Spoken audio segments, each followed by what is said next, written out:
Kepada yang terhormat, dosen penguji dan pengawas, perkenalkan, nama saya Sri Purnamayanti, instansi SMK Muhammadiyah Cilogong, NIM 223-723-1273, LPTK Universitas Sultan Ageng Tirtayasa.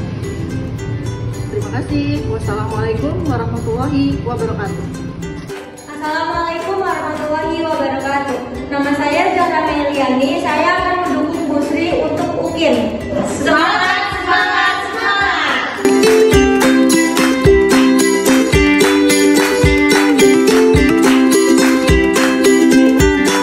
Assalamualaikum warahmatullahi wabarakatuh. Waalaikumsalam warahmatullahi wabarakatuh. Good morning, my student. How are you? I'm fine. Good morning, my student. How are you? I'm fine. Good morning, my student. Good morning, teacher. Good morning, my student. How are you? I'm fine. I'm good. I'm excellent. Alhamdulillah. Ada yang tidak hadir hari ini? Hadir semua. Apakah di dalam meja ada sampah? Tidak. Kalau tidak ada, Ibu akan mengucapkan terima kasih khususnya untuk anak-anak yang piket hari ini. Selanjutnya, sebelum melakukan kegiatan pembelajaran, sebaiknya kita berdoa terlebih dahulu supaya mendapatkan keridhaan dan anak-anak mudah mendapatkan ilmu pengetahuan pada hari ini. Oke, silakan dipimpin doanya oleh Rani. Duduk siap. Sebelum belajar, marilah kita berdoa. Berdoa dalam hati dimulai. Berdoa selesai. Beri salam. Assalamualaikum warahmatullahi wabarakatuh. Waalaikumsalam warahmatullahi wabarakatuh. Selanjutnya, sebelum pembelajaran, kita menyanyikan lagu nasional sebagai wujud cinta tanah air dan sikap nasionalisme dan patriotisme. Itu lagunya yang berjudul Dari Sabang Sampai Merauke. Jangan sampai Merauke berdebar pulau-pulau, sambung menyambung menjadi satu, itulah Indonesia. Indonesia tanah airku, aku berjanji padamu menjunjung tanah airku Indonesia. Selanjutnya, agar anak-anak wawasannya bertambah, Ibu akan menyampaikan tujuan pembelajaran hari ini. Nanti setelah kalian melakukan kegiatan pembelajaran dengan model PBL melalui pembantuan video, kalian nanti akan dapat yang pertama, setelah mengetahui bahwa amandemen UUD 1945 merupakan salah satu dan tuntutan reformasi, peserta didik bisa menganalisis ya. Jadi nanti peserta didik dapat menganalisis tentang demokrasi, kemudian setelah mempelajari materi juga peserta didik akan bisa membandingkan ya antara demokrasi di negara kita. Kemudian melalui diskusi kelompok, nanti peserta didik memiliki keterampilan mengolah informasi, mempresentasikannya. Kemudian yang terakhir yaitu setelah menyajikan mempelajarinya sistem pemerintahan Indonesia, peserta didik mampu menerapkan sikap kerja keras, menerima kritikan, serta mampu memberi umpan balik dengan baik. Ya. Nah, nanti kalian akan menyaksikan video ya. Nanti setelah kalian saksikan itu kalian sambil menganalisis ya tentang materi. Sebagai negara demokrasi, Indonesia memiliki pilar utama dalam memilih pemimpin, yaitu pemilu. Apakah Anda tahu, terhitung hingga saat ini, pemilu di Indonesia telah terlaksana sebanyak 12 kali. Dan di tahun 2024 nanti, kita akan mengadakan pemilu ke-13. Lalu bagaimana sih pemilu dari masa ke masa di Indonesia? Tahun 1955 adalah kali pertama Indonesia melaksanakan pemilu. Awalnya direncanakan tahun 1946, namun sayangnya pemilu ini gagal terlaksana dan terpaksa mundur. Pemilu pertama ini dilakukan 2 tahapan. Tahap pertama pada 29 September untuk memilih anggota DPR dan 15 Desember untuk memilih anggota Dewan Konstituante. Pada pemilu tahap pertama diikuti 36 parpol, 34 organisasi massa, dan 48 perseorangan. Setelah pemilu 1977, pesta demokrasi di era Orde Baru dilakukan berkala untuk memilih anggota DPR dan DPRD, sementara presiden dan wakilnya ditentukan dari hasil sidang umum MPR. Terhitung 6 kali pemilu diselenggarakan di Orde Baru, 6 kali juga peserta pemilu hanya diikuti oleh 3 partai, Partai Persatuan Pembangunan, Partai Demokrasi Indonesia, dan Partai Golongan Karya. Pasca digulingkannya pemerintahan Presiden Soeharto tahun 1999 membuat pemilu dipercepat. Semula dijadwalkan pada 2002, tapi terpaksa dimajukan 3 tahun menjadi 7 Juni 1999. Pemilu ini menjadi sejarah pemilu pertama di era reformasi. Ada 48 partai peserta yang ikut meramaikan kontestasi, tapi hanya 21 partai yang mendapatkan kursi di parlemen. Pemilu selanjutnya di era reformasi terjadi tahun 2004. Pemilu ini menjadi saksi sejarah di mana pertama kalinya rakyat Indonesia bisa memilih presiden dan wakilnya secara langsung. Selain itu, pemilu 2004 juga menjadi lahirnya Dewan Perwakilan Daerah atau DPD, serta dibentuknya penyelenggara pemilu yang bersifat nasional, yaitu Komisi Pemilihan Umum atau KPU. Apa yang dapat kalian pelajari? Ada apa sih tadi di dalam video tadi? Sejarah pemilu ya. Awalnya pemilu itu tahun berapa tadi? 1955 itu pertama kali pemilu diadakan. Kemudian sudah berapa kali pemilunya tadi? 12. Oke, sebelum lanjut ke materi berikutnya, Ibu akan flashback untuk pembelajaran minggu lalu itu tentang apa ya? Demokrasi. Nah, di situ ada pengertian demokrasi, kemudian ada asas demokrasi dan klasifikasi demokrasi. Ada yang masih ingat nggak pengertian demokrasi itu apa ya? Nanti Bu. Demokrasi menurut para ahli secara etimologis, kata demokrasi berasal dari bahasa Yunani kuno yaitu demos dan kratos. Demos berarti rakyat dan kratos berarti kekuasaan yang mutlak. Ya. Jadi arti demokrasi itu tadi dari bahasa Yunani. Kemudian menurut Abraham Lincoln, demokrasi itu adalah dari rakyat, oleh rakyat, dan untuk rakyat. Jadi semua kekuasaannya itu berada di tangan rakyat. Oke, lanjut. Siapa yang bisa menyebutkan asas-asas demokrasi itu ada apa aja ya?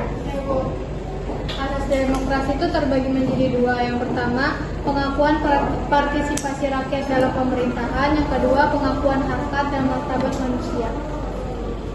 Oke, itu tadi ya kita sudah flashback. Hari ini kita akan belajarnya tentang dinamika demokrasi di Indonesia. Kali ini kita akan mempelajari tentang dinamika pelaksanaan demokrasi di Indonesia. Nah, di sini ada periode-periodenya ya, ada 5 periode. Yang pertama itu periode 1945 sampai 1949. Nah, itu demokrasinya itu masih terbatas ya. Kemudian yang kedua yaitu periode 1949 sampai 1959. Nah, ini sudah mulai berjalan dengan baik ya, demokrasinya itu masih terpimpin. Kemudian di tahun periode 1959 sampai 1965, nah ini periodenya sudah melaksanakan demokrasi 5 tahun sekali. Kemudian periode 1998 sampai dengan sekarang itu sudah mulai demokrasi Pancasila yang digunakan. Aku akan bagikan KPD ya, nanti kalian kerjakan. Tadi kan sudah dibagi menjadi 5 kelompok ya. Nah, ini KPD-nya silakan diambil. Kelompok 1, kelompok 2, kelompok 3. Silakan dikerjakan ya, didiskusikan sesuai dengan kelompoknya masing-masing ya.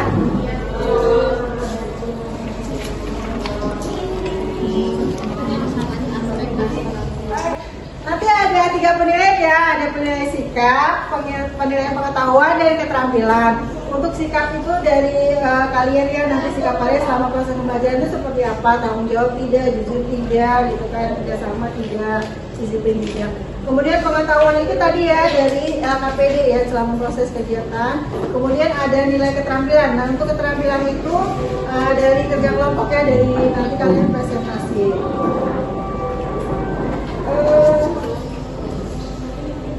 Nanti ini ada KPD ya, nanti kalian kerjakan, nanti kita diskusikan.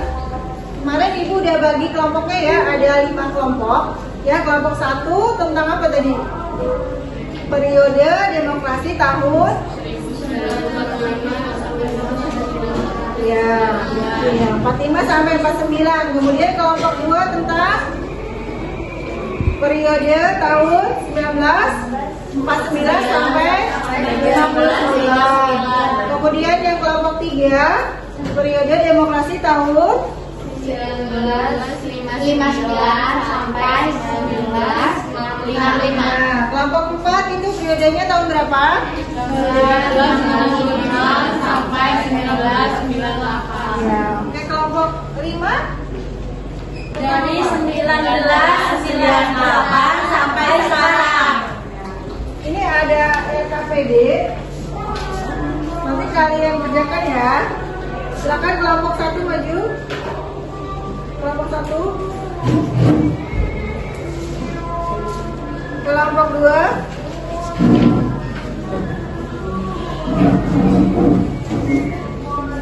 Kelompok 3. Kelompok 4.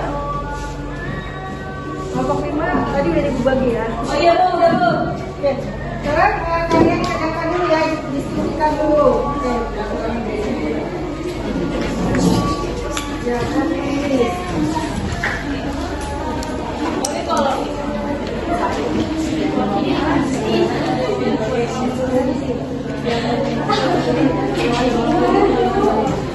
Nanti itu apa kan katanya dibuat PPT ya. Nah, setelah itu ada diskusikan.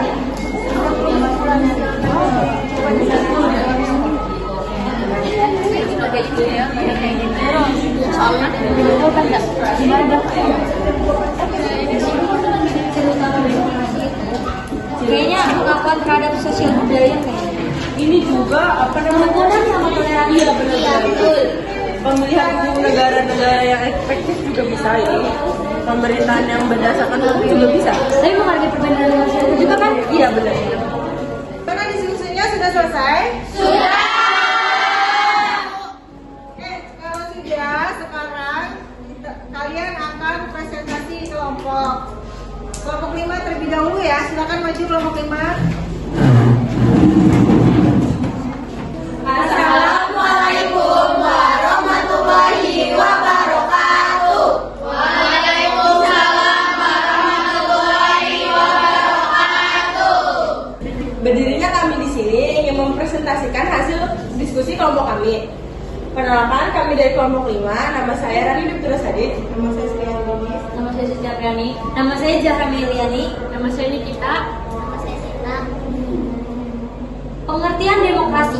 Demokrasi berasal dari bahasa Yunani yaitu demos yang berarti rakyat atau kratos berarti pemerintah. Demokrasi adalah bentuk atau mekanisme sistem pemerintahan suatu negara sebagai upaya mewujudkan kedaulatan rakyat, kekuasaan warga negara atas negara untuk dijalankan oleh pemerintah negara tersebut.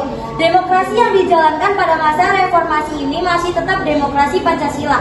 Perbedaannya terletak pada aturan pelaksanaan dan praktik penyelenggaraan. Berdasarkan peraturan perundang-undangan dan praktik pelaksanaan demokrasi, terdapat beberapa perubahan pelaksanaan demokrasi pada orde reformasi sekarang ini.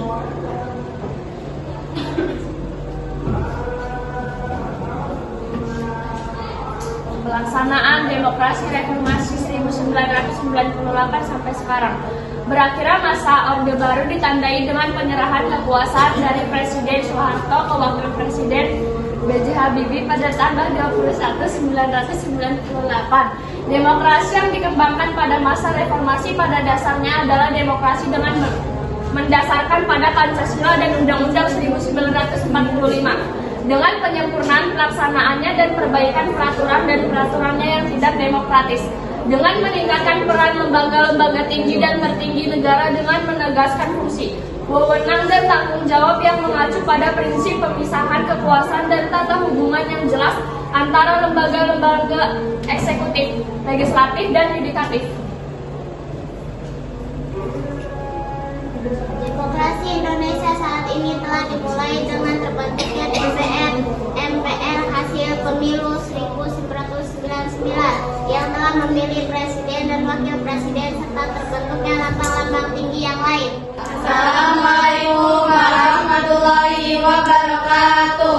Waalaikumsalam warahmatullahi wabarakatuh.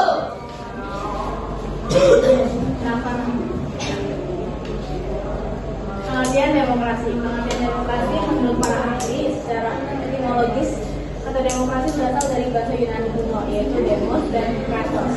Demos berarti rakyat dan kratos berarti kekuasaan yang luas. Apabila digabungkan maka secara harfiah demokrasi adalah kekuasaan yang mutlak oleh rakyat. Berasal dari usulan para pendiri bangsa yaitu Muhammad Yamin, asas kerakyatan, asas mufakat atau demokrasi. Demokrasi bukan hanya terbatas pada komitmen tetapi juga sesuatu yang perlu diwujudkan. Pemerintahan Revolusi Kemerdekaan 1945 sampai 1949. Problem 1. Pelaksanaan demokrasi baru terbatas pada berfungsinya pres yang mendukung revolusi kemerdekaan. Problem 2. Elemen-elemen demokrasi belum sepenuhnya terwujud. Ciri-ciri demokrasi pada periode 1945 sampai 1949. 1. Partai-partai politik tumbuh dan berkembang dengan cepat. 2. Pemilihan umum dapat dilaksanakan. Dan 3. Pelaksanaan demokrasi terbatas pada interaksi politik di parlemen. Pada periode 1945 sampai 1949.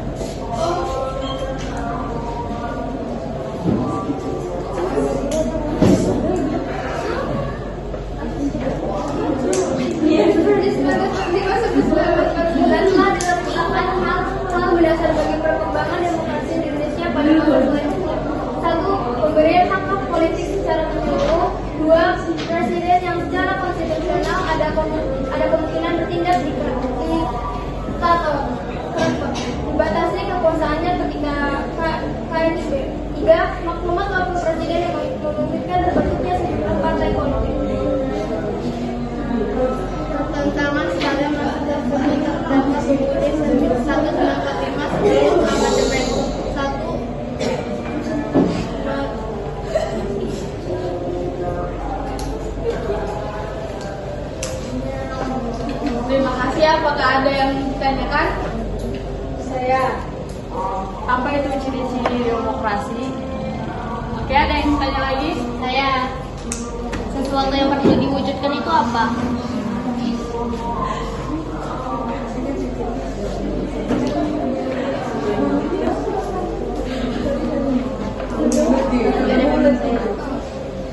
Saya ingin menjawab pertanyaannya, yaitu ciri-ciri demokrasi pada periode 1945 sampai 1949. Yang pertama, partai-partai politik tumbuh dan berkembang dengan cepat. 2. Pemilihan umum belum dapat dilaksanakan. 3. Pelaksanaan demokrasi baru terbatas pada interaksi politik dan parlemen.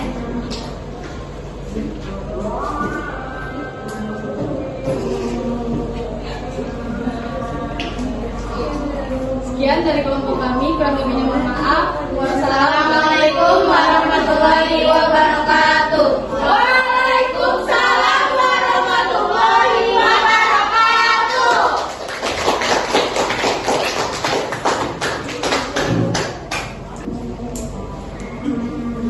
Assalamualaikum warahmatullahi wabarakatuh. Waalaikumsalam warahmatullahi wabarakatuh. Kami di sini dari kelompok 2 ingin mempresentasikan hasil diskusi kami. Sebelumnya perkenalkan,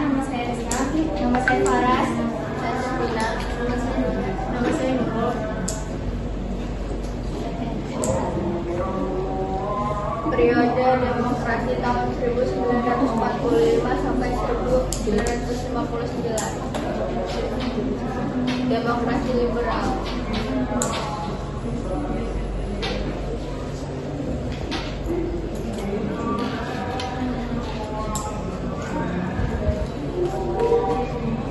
Apa itu demokrasi? Demokrasi adalah bentuk sistem pemerintahan dan seluruh rakyatnya turut serta memerintah dengan perantara wakilnya.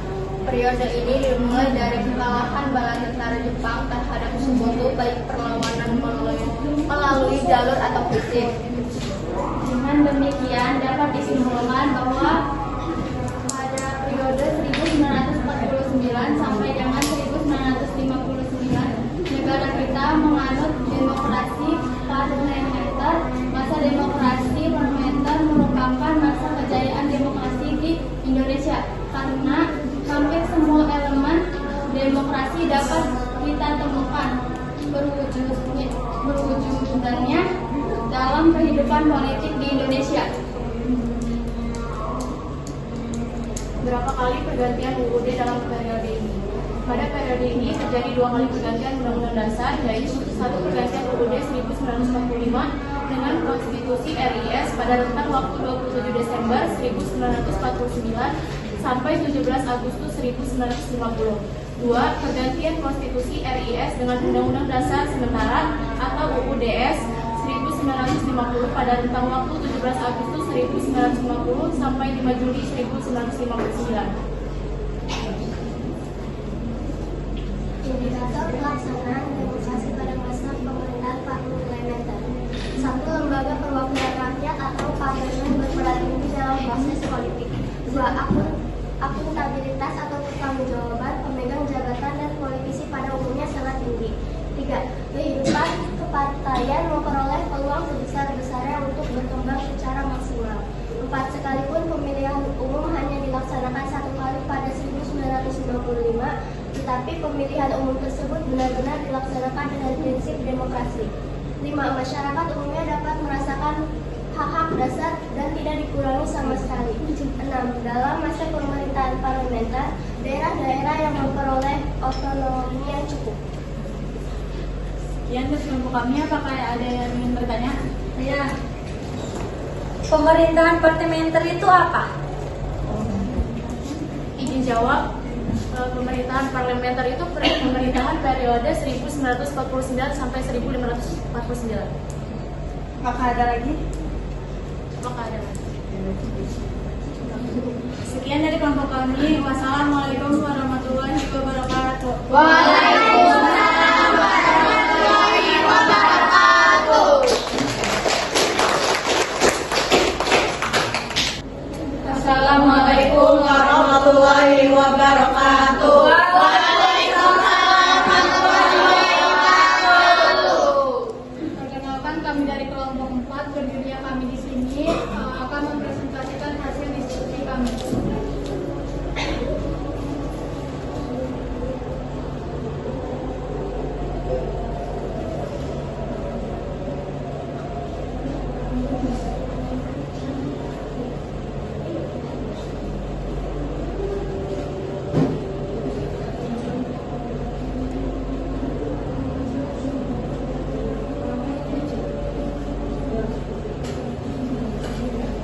Periode demokrasi 1965 sampai 1998 adalah periode yang ditandai dengan adanya pemerintahan otoriter di Indonesia. Pada periode ini, Indonesia dipimpin oleh Presiden Soeharto yang berkuasa selama 32 tahun.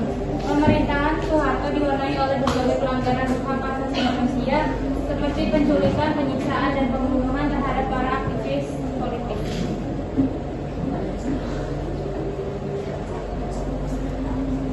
Tantangan pada periode demokrasi tahun 1965 sampai 1998. 1. Konflik internal.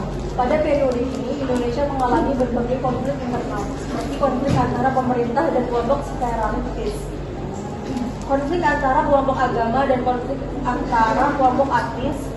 Konflik-konflik ini menyebabkan banyak korban jiwa dan kerusakan infrastruktur. Yang kedua, ancaman dari luar negeri. Pada periode ini, Indonesia juga menghadapi ancaman dari luar negeri, seperti ancaman dari negara-negara tetangga yang ingin menguasai wilayah Indonesia. Ancaman ini menyebabkan Indonesia harus meningkatkan anggaran pertahanan dan keamanan.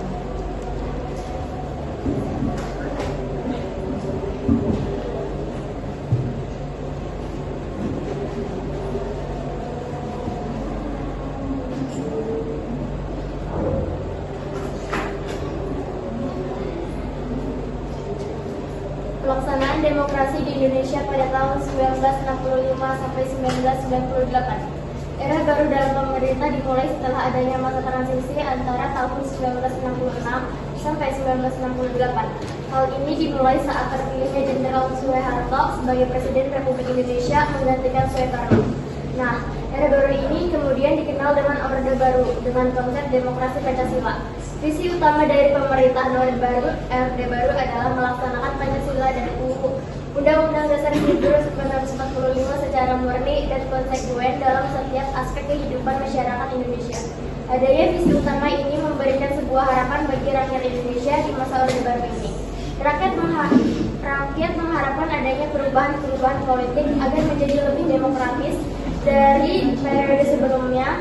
Orde Baru dipandang rakyat mampu mengeluarkan bangsa Indonesia keluar dari keterpurukan dan hidup lebih sejahtera.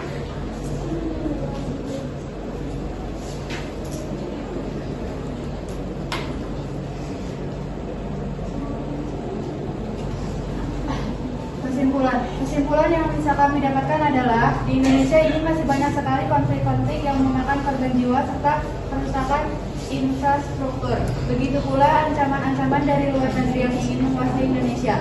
Sehingga Indonesia harus meningkatkan pertahanan dan keamanan. Oleh karena itu kami sangat berharap adanya perubahan-perubahan politik supaya periode selanjutnya lebih baik dari periode sebelumnya. Adalah sebuah sistem demokrasi di mana seluruh keputusan serta pemikiran berpusat pada pemimpin negara, kala itu Presiden Soekarno.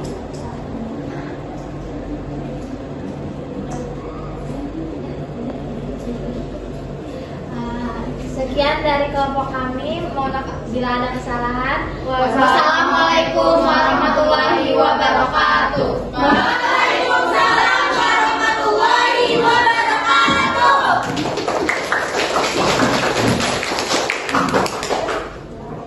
Oke, tadi kita sudah mempelajari materi tentang dinamika demokrasi di Indonesia.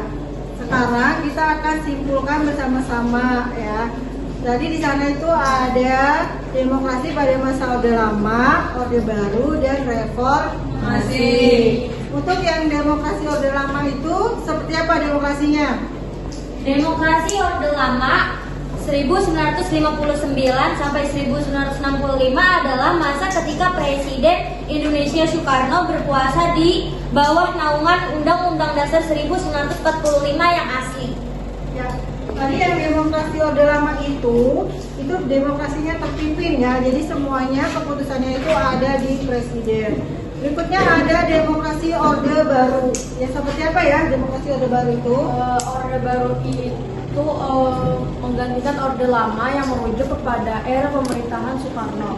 Lahirnya Orde Baru diawali dengan dikeluarkannya surat perintah pada tanggal 11 Maret tahun 1966. Orde Baru berlangsung dari tahun 1966 hingga tahun 1998. Dalam jangka waktu tersebut, ekonomi Indonesia berkembang pesat. Meskipun hal ini terjadi bersamaan dengan praktik korupsi yang merajalela dan penegakan kebebasan berpendapat. Jadi tadi yang Orde Baru itu peralihan ya dari Orde Lama ke Orde Baru. Kemudian itu banyak terjadi itu ya KKN ya. Oke, lanjut berikutnya ada era reformasi. Seperti apa demokrasinya di era reformasi? Reformasi adalah perubahan atau pembaharuan secara besar-besaran dalam satu bidang. Reformasi dapat terjadi dalam berbagai bidang seperti politik, ekonomi, sosial, dan budaya. Ya, jadi pada saat masa reformasi itu di tahun 1098 sampai dengan sekarang itu reformasinya sudah menggunakan demokrasi Pancasila. Oke, selanjutnya kita kan tadi sudah belajar dari awal sampai akhir ya. Sekarang waktunya refleksi ya. Apakah pembelajaran hari ini menarik? Ya. Kenapa? Kok bisa menarik? Karena adanya video, diskusi kelompok dan juga presentasi. Apakah kalian sudah mengerti dari pembelajaran hari ini? Sudah. Alhamdulillah kalau sudah mengerti semua. Oke, sampai ketemu lagi minggu depan ya di materi tentang hukum ya. Kurang lebihnya Ibu mohon maaf. Wassalamualaikum warahmatullahi wabarakatuh.